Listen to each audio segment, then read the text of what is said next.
and they flew me up in a helicopter, and I was supposed to wear the goggles the whole way, but I kind of peeked. I kind of shifted around, like you do one of these things.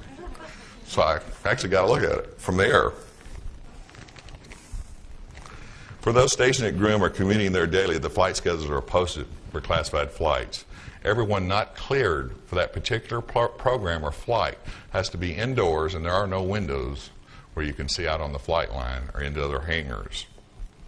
You have to be off the flight line and inside 30 minutes prior to any classified flight.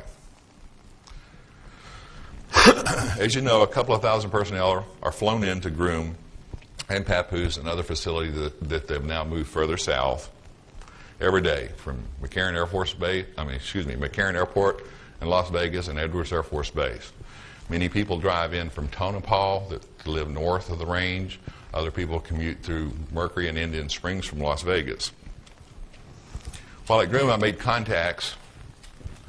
Later met them again at Nellis Air Force Base or around Las Vegas over time and became friends with them and stayed friends for many, many years.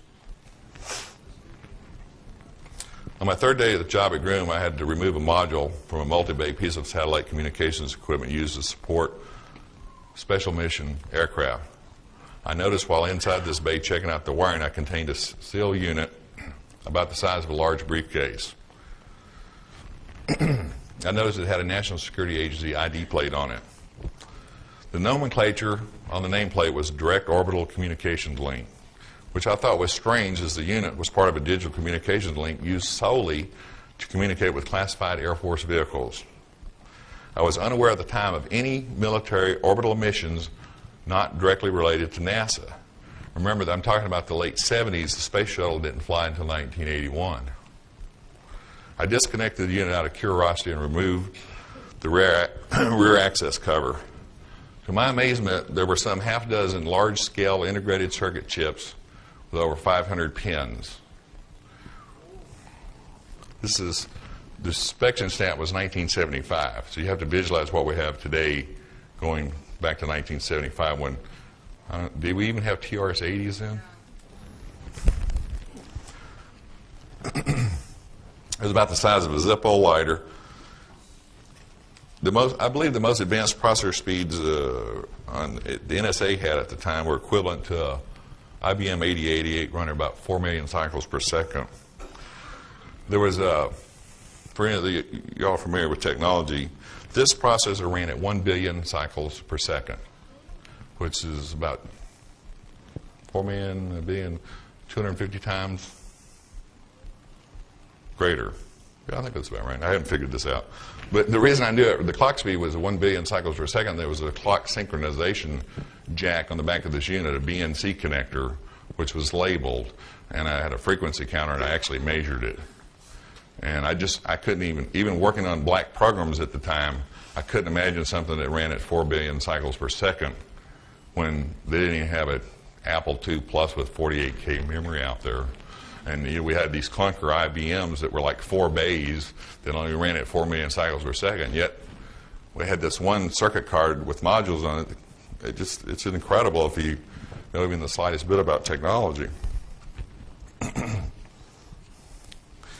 In the Groom mess hall, I heard words like Lorentz forces, pulse detonation, cyclotron radiation, quantum flux transduction field generators, quasi-crystal energy lenses, and EPR quantum receivers. I'm not going to talk about quasi-crystals. I want to make a prediction. Quasi-crystals is the key to everything you wanted to ever know about how they got here. And that's all I'm going to say about it now. Except one of the quasi-crystals is a hydrogen crystal. I wrote down everything I saw, heard, and touched in my log every night. But as you would expect, the food was great, but it had to be. There was no cable, no alcohol, and no women. So everybody got fat. Later back at the base, my routine went the same, and I also had a part-time job at the Silver Dollar Saloon and Casino that Bill Ladd owned up until a few years ago and may still. I ran their security for him. I had this NSA friend, Gerald, that I mentioned previously, you may have forgot. He's the one that watched the people with highly classified jobs at the Nellis Range, the Nevada test site, and other areas around the Southwest. He was in a supervisor position. It was way up in the NSA. But he liked the field jobs. He didn't like staying up around Fort Meade or any of the other places those guys in three-piece suits hang out. But his primary job was watching the people at Groom and the Nevada test site, where at the time they were still doing underground atomic tests, exploding bombs. He happened to mention a vehicle that was boosted into orbit and returned to land in the Nevada desert. It was an unmanned reconnaissance vehicle that took off from a B-52 bomber and used booster rockets to place it in temporary Earth orbit, low Earth orbit, for the purpose of taking reconnaissance pictures. I really thought he was feeding me a lot of bull at the time. And he said, this vehicle is remotely piloted and communications are made via the docile system at Groom.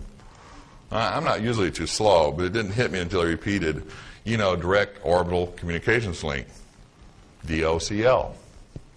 Bingo, the light bulb went on. I had seen a piece of the docile equipment at Groom, the one with the large chips in it.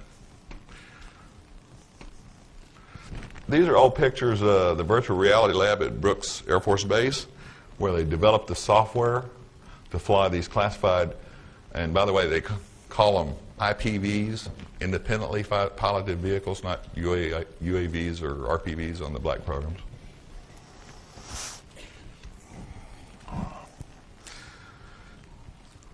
After I agreed to, has there only been one of these showed? Okay. There. After I agreed with my friends to write the story, there was a lot of discussion on who would stick their neck out. I don't know what that tells you about me. But they were, long after we were researching this book, they stayed with the defense industry, and I got out. So I was the only one directly tied to them, so it fell on my shoulders. I talked to several military judge advocate general lawyers, or JAGs. I actually did. I actually made appointments with them. And I told them I'd worked many classified programs and I wanted to write a fiction story that is technology-based. I was told I couldn't name any real individuals with real clearances or covers or their working names, and I haven't. I was also told I couldn't discuss any details or technology of secret programs I had been personally assigned to, which I haven't done. Then I was told as long as I did that, I could damn well write what I wanted to, and I have. Of course, I didn't tell them I was going to write about the government conspiracy to cover up UFO contact and reverse engineering of government, reverse engineering of alien technology, or that I was interviewing SR-71, U-2, TR-1, and the SR-75 pilots that I made contacts with over the years and had flown classified aircraft. But I didn't think that was important at the time to tell them. You don't think that was important? But you give the government too much information, they just screw it up. In the summer of 1992, the five friends and I, there were six. See, when I run out of five fingers, I just get confused. I had completed my notes from our first meeting interviews. On my last trip to Nevada in 1994, without benefit of my friends, I wanted to use some information from other retired military friends and cross-check my facts. Everything I've written about an alien rapture, I've got from at least two sources. I have a lot of stuff that I haven't written about, and I probably won't, that I couldn't verify. And every one of these sources, I either knew directly for 20 or 30 years who'd worked like programs, or only talked to their closest friends that they'd also known for many years. We did not talk to one person that somebody hadn't known for at least 15 years. We didn't want any strangers appearing with information. We only trusted our closest friends.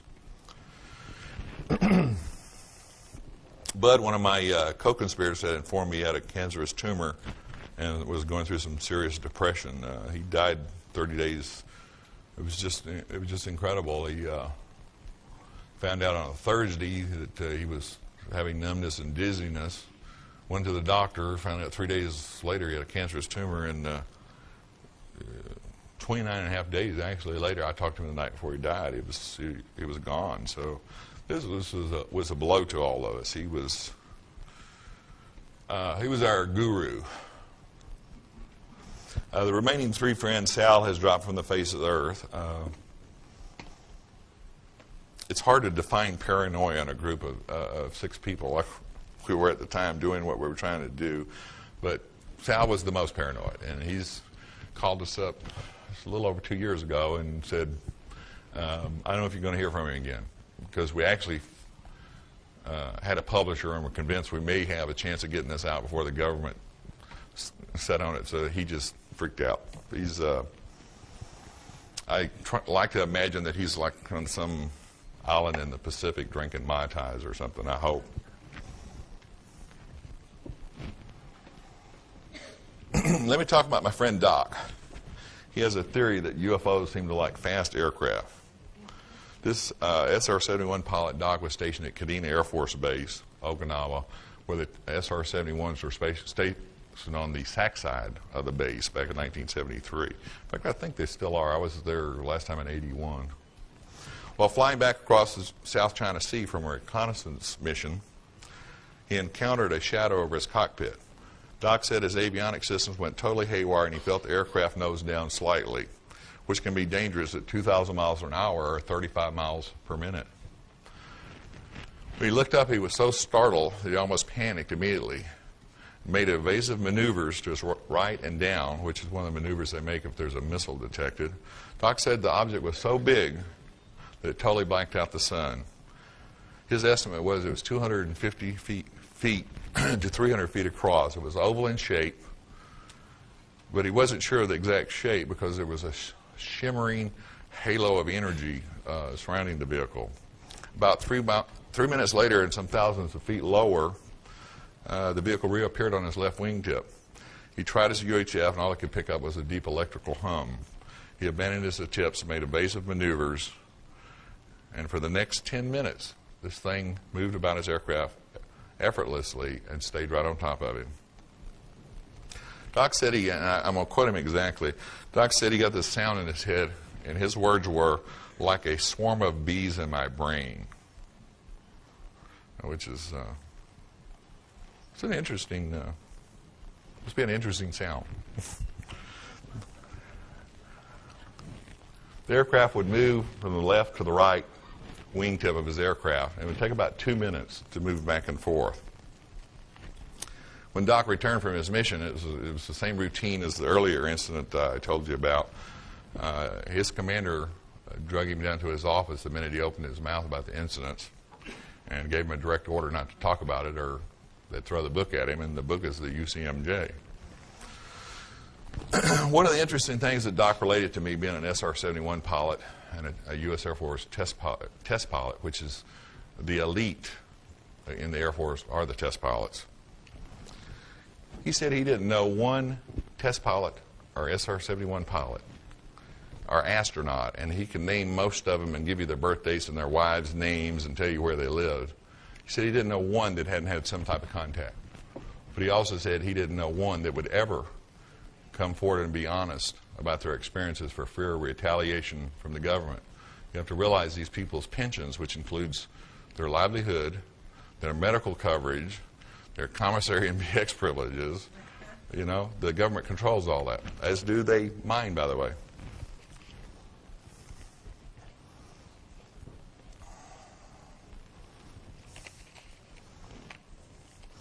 Doc had a friend, Dave, who was kind of a righteous kind of guy. He didn't drink or smoke, and I've met the guy. He kind of rubs you a little, but it's people that are too perfect make those imperfect people a little uncomfortable, I guess. But Dave was drinking sake and over in Okinawa with Doc, which is kind of surprising since Doc had never seen him drink before. And he explained to him that he didn't start drinking until his last reconnaissance flight over eastern Russia. When he returned, Dave was so delirious that his crew, and I don't mean flight crew, I mean support crew on the ground, had to pull him out of the aircraft. Dave didn't know when he had taken off, what had happened,